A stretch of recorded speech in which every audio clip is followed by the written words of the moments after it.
धर्म बनता है। और आज उस समय मैं पूछना चाहता हूं, कांग्रेस की सरकार के 15 महीनों में क्या आपने उस सरकार की जोड़ी, एक था मुखौटा एक व्यक्ति का, और पीछे से डोरी कोई और खींच रहा था। सही है कि नहीं?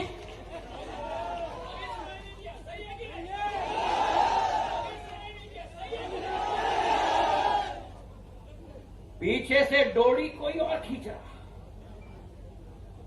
एक था सीएम, एक थे सीएम और दूसरे थे सुपर सीएम। सही है कि नहीं? सुनाई नहीं दिया शिवराज सिंह जी को? सही है कि नहीं? सुनाई दिया शिवराज सिंह जी? नहीं, अभी नहीं सुनाई दिया। सुनाई नहीं दिया? सही है कि नहीं? कठपुतली की तरह डोरी खींचना। साहब, इस मंत्रालय में इसको अफसर बनाओ, उस मंत्रालय में उसको अफसर बनाओ, और जो 114 जनसेवक थे ये जसवंत जाटव की तरह भीख मांगने के लिए वल्लभ भवन के द्वार के बाहर खड़ा रहते थे, पर इनके चेहरों पर दरवाजा बंद किया जाता था। ये सरकार चल रही थी भोपाल में। इन्होंने विकास, प्रगति और संवेदनशीलता की लकीर खींची, तो सीएम और सुपर सीएम दोनों ने मिलकर भ्रष्टाचार की लकीर खींच दी। मैं आपसे पूछना चाहता हूं, ये फौलाद है सिंधिया परिवार का। मैं आपसे पूछना चाहता हूं कि जो आपकी आशा थी, आपकी अभिलाषा थी, किसानों की, महिलाओं की, नौजवानों की, अगर उस पर पानी फेरा जाए, उसके साथ विश्वासघात किया जाए, तो क्या ऐसे सरकार को, सिंधिया परिवार का मुखिया को चलने देना चाहिए? अभी सुनाई नहीं दिया करेला वालों? बताओ मुझे। जो व्यक्ति कहता है कि किसानों का ऋण मैं माफ करूंगा, और जो व्यक्ति आपको सर्टिफिकेट दिलवाता है लेकिन बैंक में 1 रुपया नहीं डालता, अभी शिवराज सिंह जी बताएंगे 8,000 का कर्ज इनके टेबल पर छोड़ के गए थे, बैंक वाले इनके पास लाइन पे खड़े हुए थे। जो ऐसा वादा खिलाफी करे, मैं आपसे पूछना चाहता हूं, क्या वो गद्दार नहीं? क्या वो गद्दार नहीं जो किसानों के साथ विश्वासघात करे? क्या वो गद्दार नहीं जो महिलाओं को, मेरी महिलाएं इतनी बड़ी तादाद में खड़ी बैठी हुई हैं, मातृ शक्ति जिनको हम सब नमन करते हैं। अभी पोरी में हम लोग ने सभा किया था, जिन आदिवासी महिलाओं के खाते में शिवराज सिंह जी 1,000 रुपया प्रति महीना डलवाते थे, सीएम और सुपर सीएम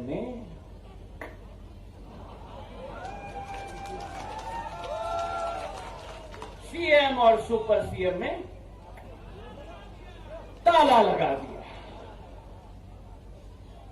अगर सीएम और सुपर सीएम ने आदिवासी महिलाओं के पैसे पे ताला लगा दिया, तो ज्योतिरादित्य सिंधिया ने उस सीएम और सुपर सीएम के मुंह पे ताला लगा दिया।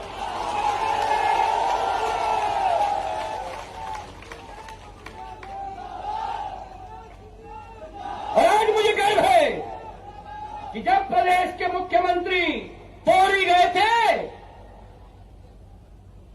तो एक ही बटन दबाकर 91,000 आदिवासी समाज के महिलाओं में को 1,000 रुपया उनके खाते में पिछले 18 महीने का 45 करोड़ रुपए महिलाओं के खाते में, आदिवासी महिलाओं के खाते में पहुंचाया शिवराज सिंह जी ने। अभी तालियां नहीं बजी। अभी शिवराज सिंह जी नमस्कार बैठ के नमस्कार कर रहे हैं। अरे ऐसे ताली बजाओ। न्याय होगा मध्य प्रदेश में, न्याय होगा मध्य प्रदेश में, भ्रष्टाचार समाप्त होगा मध्य प्रदेश में। अभी ग्वालियर में हम लोगों ने मीटिंग ली है। पिछले दौरे में 25 तारीख की रात को 10 बजे और स्पष्ट आदेश मुख्यमंत्री जी ने दिए हैं सारे अफसरों को कि ग्वालियर चंबल संभाग में जो अवैध रेत उत्खनन हो रहा है,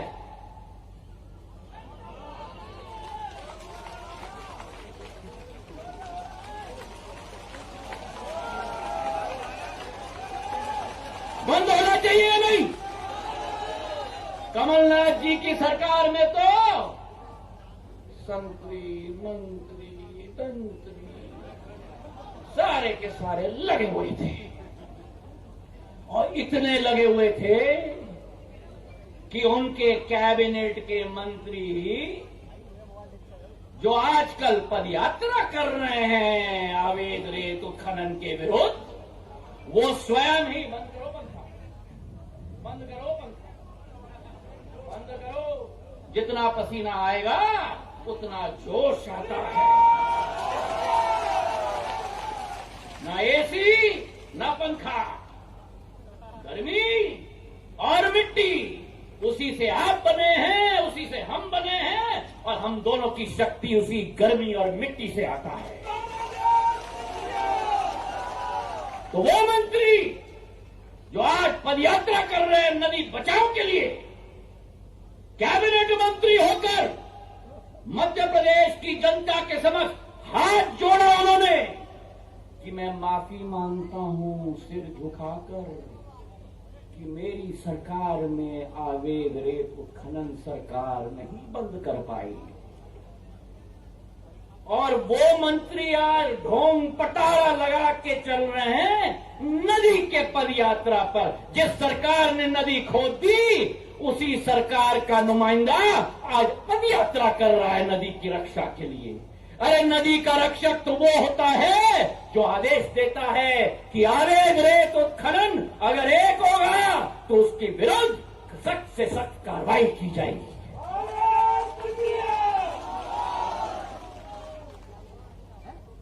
शराब का कारोबार, ट्रांसफर का अभियोग, बोली लगती थी वल्लभ भवन में। बताओ कलेक्टर बनना चाहते हो, बताओ एसडीएम बनना चाहते हो,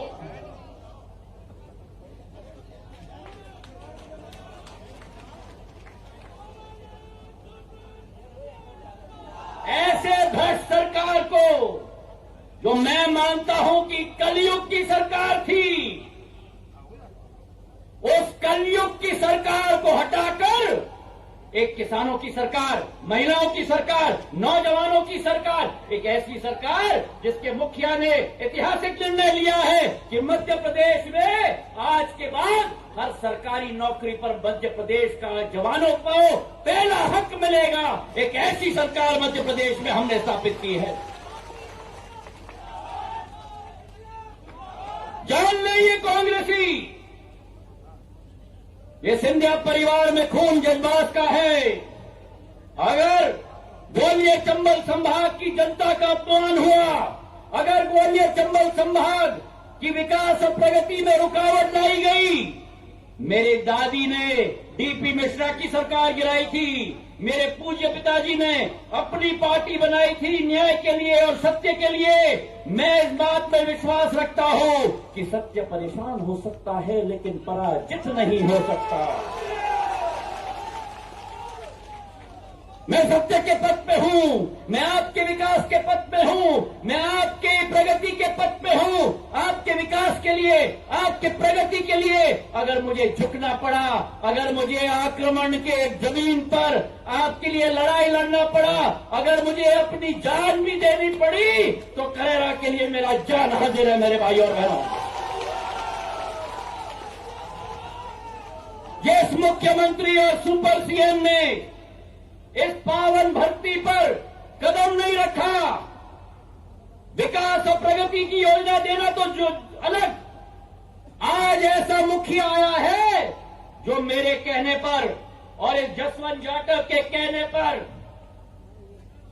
हमारे दोनों कहने पर 325